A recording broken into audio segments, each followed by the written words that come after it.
Ok, meus amigos, estamos de volta na segunda parte do nosso programa Primeira Linha na TV. Ao nosso lado, Francisco Alves, ele que é educador, é empresário e é uma figura que no ramo da educação é conhecido como muito expressivo em Sete Lagoas e toda a região.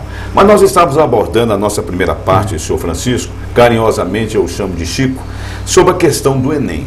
Você falava sobre a redação, você deixou afirmado aqui que você é a favor do que se pensa de excluir essa questão da redação, até mesmo em vestibulares. E aí vem aquela pergunta, como é que você vê o Enem hoje em questão do Brasil? Bom, quando nasceu o Enem, nasceu para ser Exame Nacional, né, para ver a situação do ensino médio, né? Correto.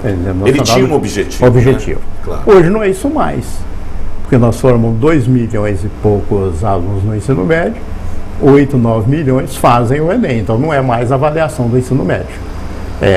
A gente caminha para chegar lá para o sujeito conseguir passar lá, entrar numa universidade.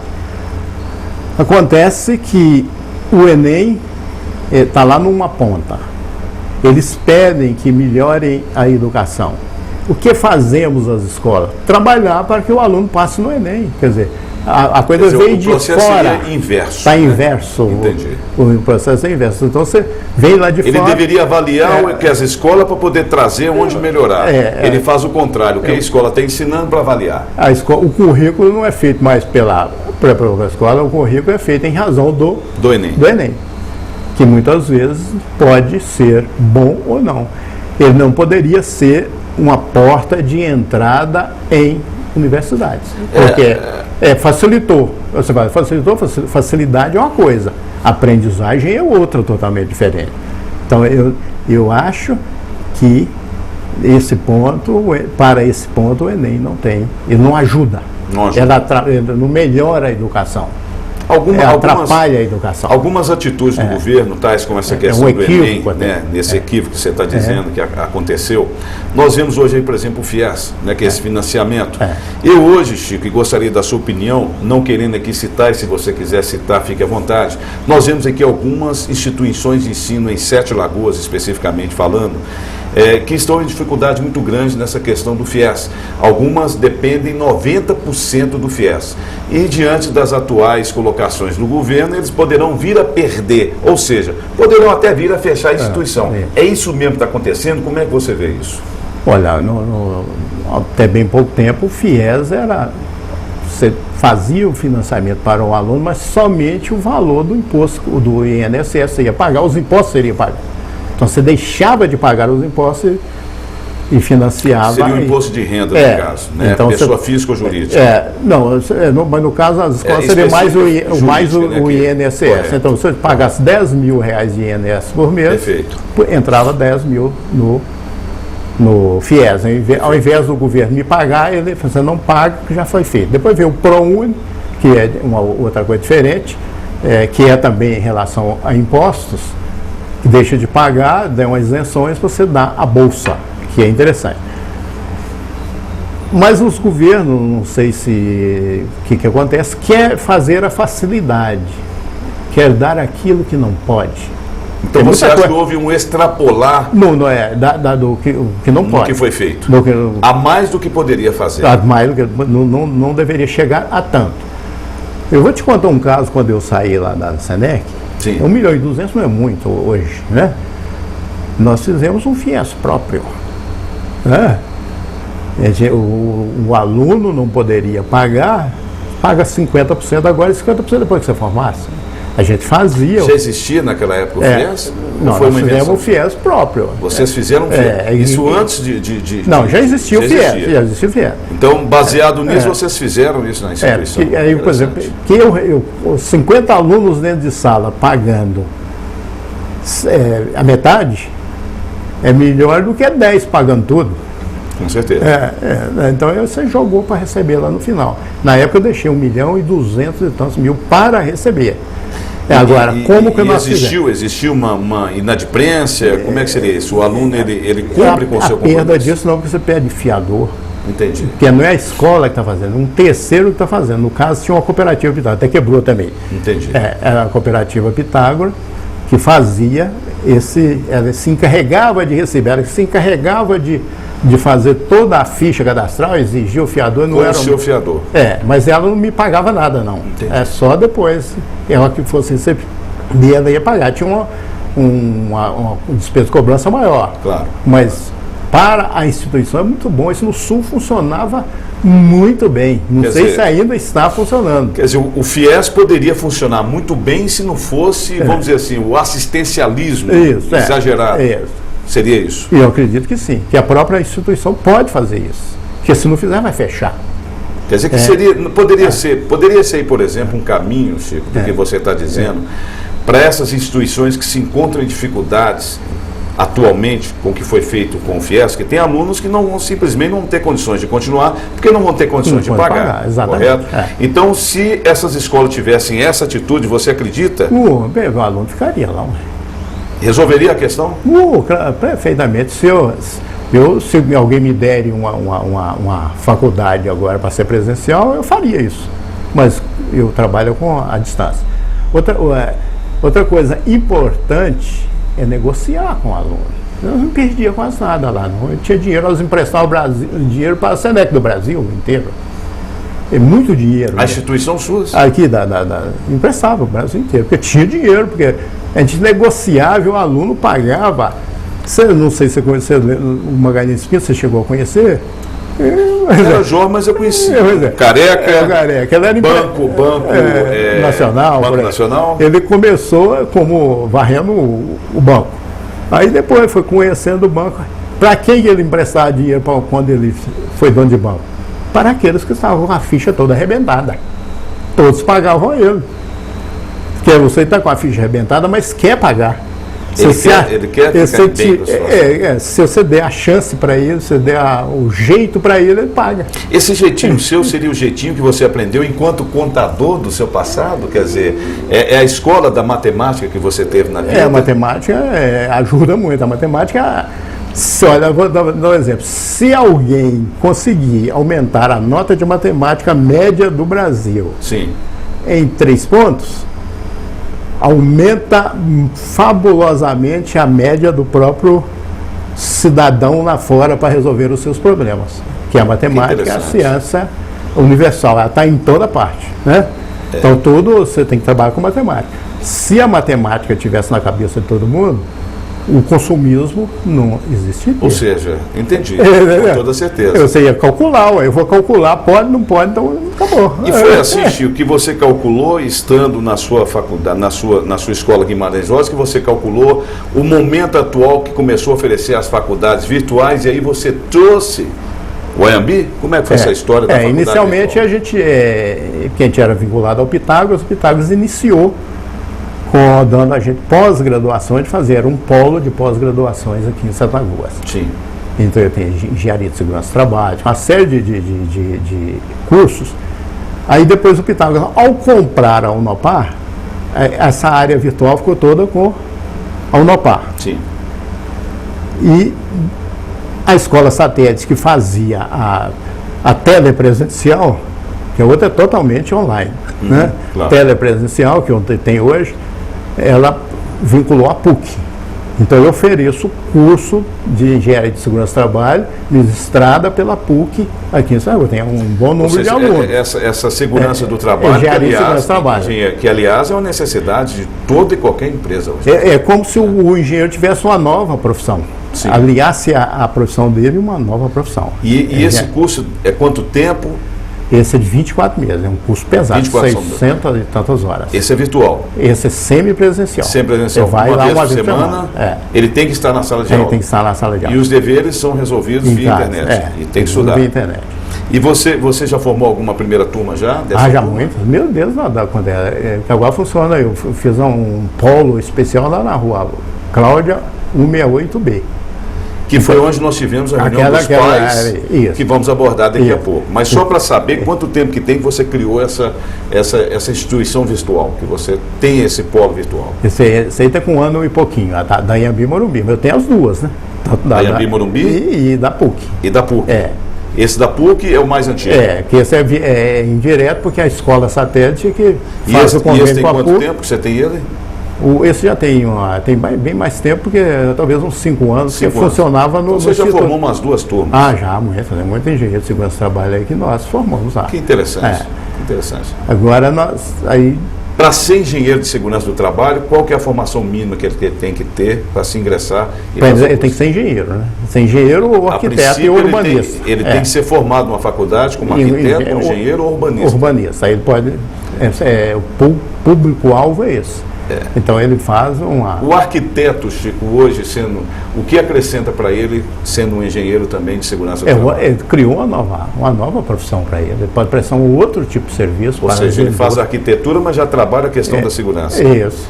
Ele trabalha de segurança. Aumenta a rentabilidade. E pode prestar serviço para as empresas também. Isso é uma procura muito grande. E é uma procura também de muitos alunos querendo fazer. Vem aluno de fora para fazer esse curso. Aí logo em seguida, 1 ano e meio mais ou menos, a gente conseguiu da Anhembi Morumbi, estava procurando polos, rodando para o Brasil inteiro. Sim. É uma das grandes instituições de São Paulo, quer dizer, você entrar lá, você vai ver que é. Sim. Então aí a gente tem também pós-graduação, temos mais de 20 cursos de graduação também. Então é totalmente online. É a tendência do futuro, Chico? Como é que você vê o futuro da educação assim, virtual? Aluno vai estar em sala de aula no futuro, ou o que se vê em alguns filmes de ficção científica poderá vir a ser realidade em breve? Tranquilamente. No passado, você lembra, tinha o discípulo, o mestre e o discípulo. Correto. Ele dava aula para uma pessoa só. Aí trabalhava o mestre e o discípulo.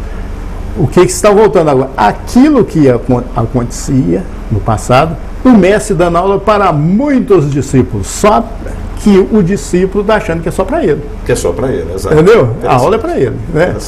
Aí aprende muito mais. Mas eu não tenho... E ele procura se adaptar. Ele tem disciplina, porque é ele que vai construir o conhecimento. Interessante.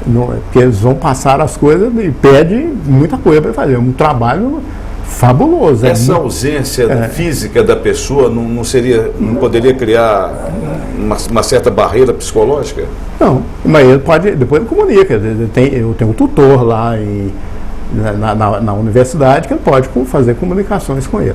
Vamos só pensar, você mora em São Paulo, a Anhembi, vamos por que seja a Anhembi, já está lá numa rua tal, você está a quantos quilômetros dela?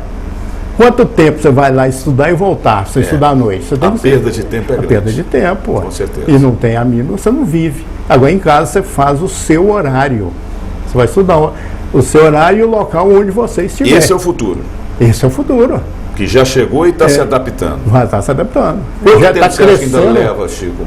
Não demora muito não. Já está quase chegando meio a meio. O quê? 10 anos? Uns 10 anos a presencial já está muito lá embaixo. E os alunos estarão em casa? Estarão em casa. A partir de que ano que você acha? Afeta todas as idades? Todas. O ensino médio já está previsto que a partir de 2019, 50% serão online. O ensino médio? Já é essa previsão. Porque a tecnologia no Brasil está, no mundo quase, está apenas começando. Mas isso aí não interfere, Chico, essa questão de... Veja bem, ensino médio você está trabalhando com adolescentes, né, de certa forma. Né? Você está aí com um aluno de 16 anos, seria isso? 15, 16 anos? Você está numa idade complicada. Existe já essa questão dos pais que têm uma certa dificuldade de manter os filhos dentro da regra em casa para cumprir com as suas obrigações, se fez o dever de casa e tudo mais. Como é que você vê isso? Não aumentaria aí uma responsabilidade muito maior de alguns pais? Porque nós temos pais, aí nós vamos entrar na escola de pais, nós temos pais que, de certa forma, querem resultados, mas não querem saber se o filho fez ou não fez o dever. Como é que você vê esse relacionamento pai e filho? Mas isso vai melhorar. Essa geração que nasceu do ano 2000 para cá, geração índigo, e agora já tem a geração de cristal, certo. É uma geração totalmente nova. Que ela já é voltada, você fala por causa da tecnologia? Tecnologia, da corrupção, eles não vão aceitar mesmo. Mentira, eles não vão aceitar. Mas a rebeldia continua, e aí? Mas a rebeldia porque ainda é uma passagem. Então, você vai falar dos ritos de passagem, está sendo uma passagem. Então, você acha que os filhos Vou modificar toda. Dessa nova geração já serão completamente. Completamente. O negócio de drogas, todas. A minha previsão é que, coitado que vai vender droga, vai quebrar. Isso acaba? Acaba, tranquilamente. É uma geração totalmente nova. Se você acredita muito nos ETs, né? Talvez a geração mas já... A droga, ela está inserida, infelizmente, na sociedade, na escola, em todo lugar. Como é que vocês trabalham esse tema dentro da sua escola? Nós trabalhamos muito, porque você tem que haver diálogo. A família tem que dialogar com o filho. O filho tem que ter limite, mas tem que mostrar para ele que tipo de limite. O que ele perde com o limite? Você vai meter o corneiro? Não pode. Isso não funciona. Aí você cria o drogado. Você vai ter que conversar, você tem que mostrar para ele quais as... E a história tem muita coisa. O relacionamento. É rica nisso. Você criou a escola de paz, vamos para lá. Como é que você tem assistido nessa escola de paz essa questão do educador, mãe e pai, muitas vezes tendo ideias divergentes? Isso mas a escola pode ajudar nisso, a escola de paz. Ela foi criada com esse objetivo? Com esse objetivo. Porque a escola de paz ela não é para tratar de assunto da escola. É tratar da educação tratar da convivência familiar. Convivência familiar. É para isso que ela é criada. Não é criada para você saber que eu fiz exercício, meu menino está com nota baixa, não é nada naquela primeira reunião que eu participei, inclusive com a minha esposa, que nós tivemos ali alguns pais que confundiram a intenção e começaram a debater sobre até peso de mochila. Como é que é esse negócio de peso de mochila, Chico? Pois é, isso aí aí sim o pai tem que entrar. Ele já olhou o que tem na mochila do filho? Ele tem que olhar, se tem necessidade daquilo, porque as aulas têm horário. Ele tem que levar para aula aquilo que é necessário para o dia. Então não existe essa necessidade de levar tudo aquilo. Não, na verdade, seria uma preguiça ou seria uma falta de atenção do aluno? Aí sim, aí entra o pai. Se o pai ensina o menino a arrumar a cama dele, tem hora que até a lavar as meias dele, já começa, isso já vale muita coisa. É uma educação, você tem que lavar seu prato. Sim. Entendeu? Você não sabe o que é que está dando para aquele filho, a responsabilidade que está dando. Tá? O não criar uma responsabilidade com o filho seria uma das barreiras. Das barreiras, porque se ele a mochila, eu vou mexer, está cheio aqui, tá? Eu levar. Põe nas costas, um peso. Você leva de carro? Leva de carro. Não, tem pai que leva lá na porta da sala a mochila. E daí entrega a mochila? Tem pai que leva. Ele reclama porque o filho está levando muito livro, mas não olhou dentro da mochila. Não olhou dentro da mochila. As meninas minhas cheias de coisa, punhado de cor, pintura, uma série de água, uma série de coisas que levam. E o pai que não sabe o que está levando, acha que tem que olhar. Da escola. Tem que olhar o que é. Precisa isso? Aí sim, aí ele pode ir lá na escola. Mas por que ele tem que trazer as matérias todas hoje que não tem essa aula? Ô Chico, você como educador, pai de família bem-sucedido, sua esposa é uma pessoa extraordinária, uma convivência de quase 50 anos, você tem muito o que ensinar aos pais realmente sobre essa questão de convivência. Onde você está vendo a dificuldade de pai e mãe na educação dos filhos para chegar para que chegue com uma certa formação até a escola? Onde é que está a barreira? Está no sentido, são dois, consumismo e materialismo. Consumismo e materialismo. Então, se você tem que trabalhar o tempo todo para chegar em casa, nem poder dar um beijinho no filho, abraçar, ou pelo menos conversar com ele, aí você já chega, está cansado, vai ligar a televisão, e o que o filho está? Ele vai copiar você, porque ele é um imitador do ídolo dele. Né? Claro. Então, tem que haver diálogo. E o diálogo entre a esposa, porque a criação tem que ser única. O seu pai quer uma coisa, a mãe quer outra, não. Porque aí muitas vezes você, a mãe pede, o filho pede, posso fazer, mãe? Se seu pai autorizar, pode, não. Os dois já tem que saber, pode ou não pode.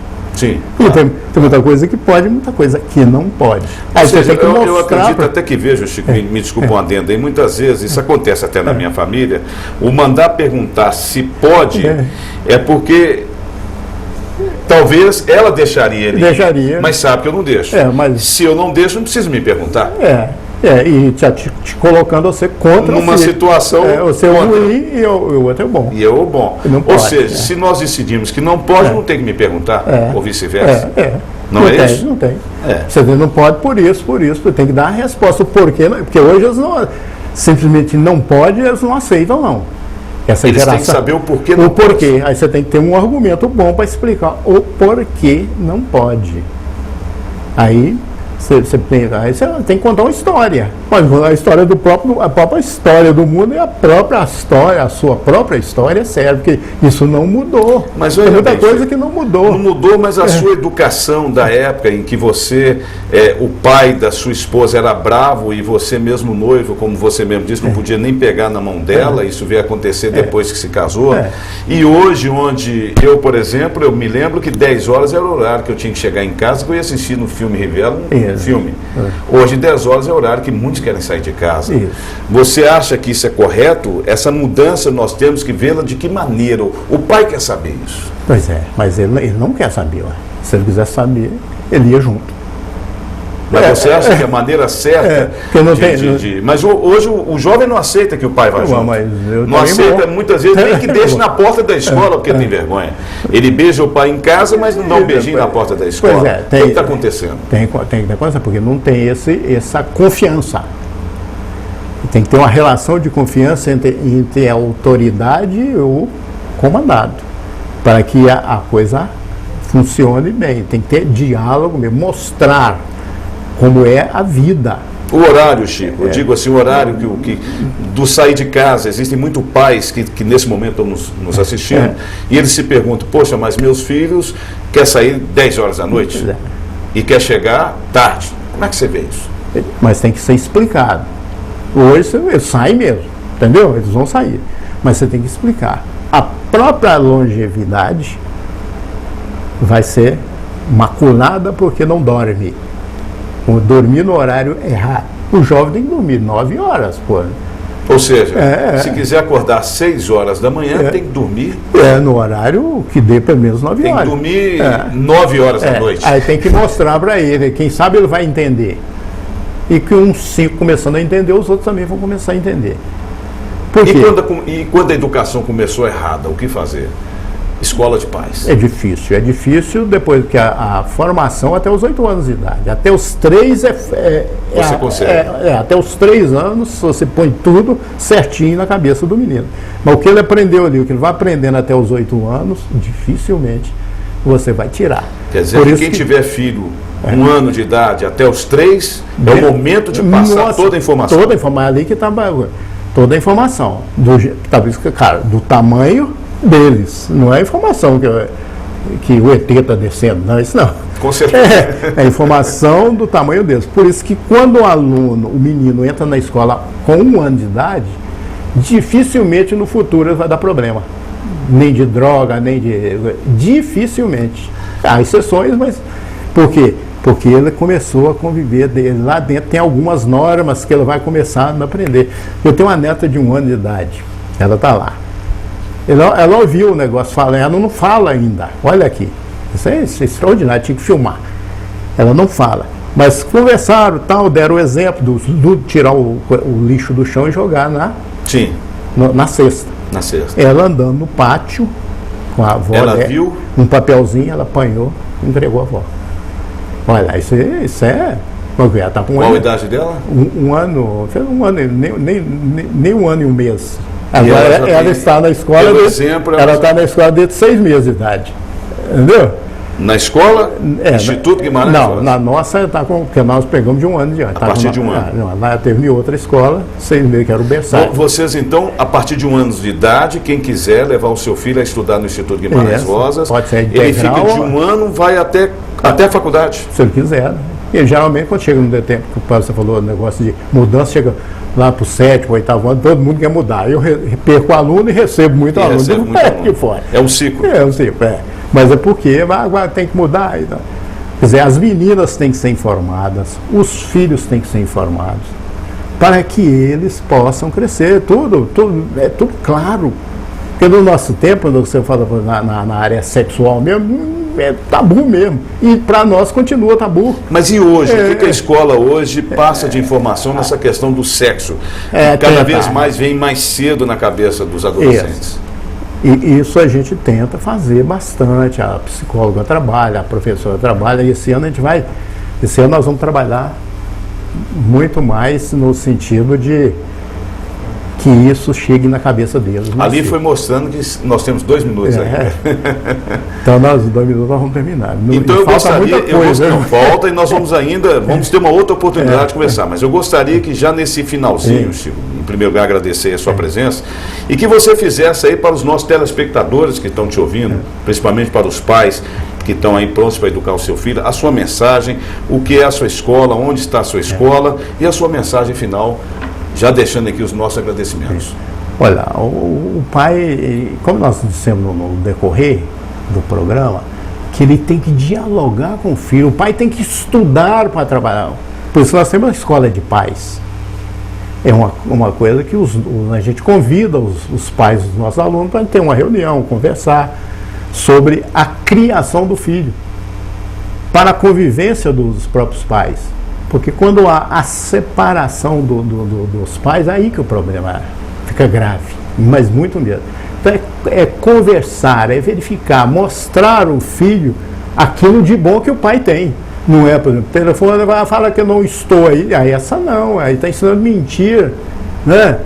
Tem que ensinar a verdade, de que maneira doer, a gente tem que trabalhar nesse sentido. E quem quiser colocar o filho dele no Instituto Guimarães Rosa, o que ele faz? Hoje não há muitas dificuldades para entrar numa escola, só nos procurar, a gente conversa, mostra qual a nossa ideia, qual a nossa filosofia, né? Nós temos alunos de 1 ano de idade até o ensino médio. Trabalhamos com poucos alunos em sala para poder facilitar a aprendizagem, porque no passado era um aluno para um mestre. Um aluno para um mestre. Tanto é que quando a gente dá aula particular, os professores não gostam mais de 4. Porque até 4 ele consegue todo mundo aprender. A partir de 4? A partir de 4 eu trabalhava até com 6. Eu fazia até com 6, dá para me trabalhar. Endereço e telefone? Rua Mestre João Silvério 480, Jardim Arizona, 3773-2863. Nós estamos lá à disposição, queremos ajudar. A gente faz todo o possível para atender o pai, de maneira que o filho esteja bem. Mas eu penso, diálogo com o filho, mas tem que conversar mesmo, mostrar que o filho, muitas vezes, na hora que você está falando, ele não ouve. Vamos repetir, o vendedor só não vende quando ele teima e vai lá vender? Ele vende. Teima, vamos conversar. Mostrar a ele a realidade da vida, como é que você chegou aí. Então, isso tem que ser feito. E a gente agradece com muito carinho pela sua participação, muito obrigado. Nós terminamos aqui mais uma etapa do nosso Primeira Linha na TV. Até a próxima semana, se Deus quiser, porque graças a ele a vida continua. Seus cumprimentos finais. Eu tenho que agradecer a você, ao Santiago, por nos dar essa oportunidade, que a gente não tem tanto conhecimento, são parcos conhecimentos, né? Mas que a gente queria que a gente contribuísse alguma coisa. Aquilo que eu não possa contribuir, o que eu falei em desacordo, eu peço perdão. Porque o perdão é que cura tudo também. Então, agradeço muito mesmo, e se achar que nós estamos à disposição para dar mais informação, porque sobre educação é muita coisa para fazer, e eu sou apaixonado pela educação.